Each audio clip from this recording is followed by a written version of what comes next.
Hello friends, ఇప్పుడు నేను front part cut చేస్తాను. ఫ్రంట్ పార్ట్ కోసం బ్యాక్ పార్ట్ని తీసుకొని ఇలా కింది వైపు 3 ఇంచెస్ మడ్ చేసుకోవాలి.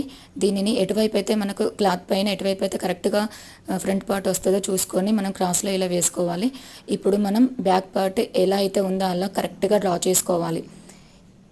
ఇప్పుడు ఇలా డ్రా చేసుకున్న తర్వాత ఈ పార్ట్ని బ్యాక్ పార్ట్ని తీసేసిన తర్వాత చంక దింపు వద్ద మనకు ఇక్కడ చూడండి, అక్కడ 1/2 ఇంచ్ కిందికి ఒక డాట్ తీసుకొని సూటిగా ఇలా ఇటువైపు ఫ్రంట్ సైడ్ గల్ల వైపు డ్రా చేసుకోవాలి. ఇలా కరెక్ట్గా మనకు గల్ల వస్తుంది ఫ్రెండ్స్.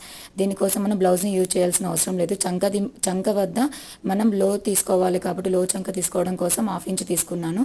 ఇలా మనం భుజం దగ్గర నుంచి సూటిగా కింది వైపు 1/2 ఇంచ్ తీసుకోవాలి. ఉక్సుల పట్టి వద్ద ఇంచు పైకి తీసుకొని ఇలా కరెక్ట్గా డ్రా చేసుకుంటే మనకు ఫ్రంట్ పార్ట్ చాలా అంటే చాలా కరెక్ట్గా పర్ఫెక్ట్గా వస్తుంది ఫ్రెండ్స్.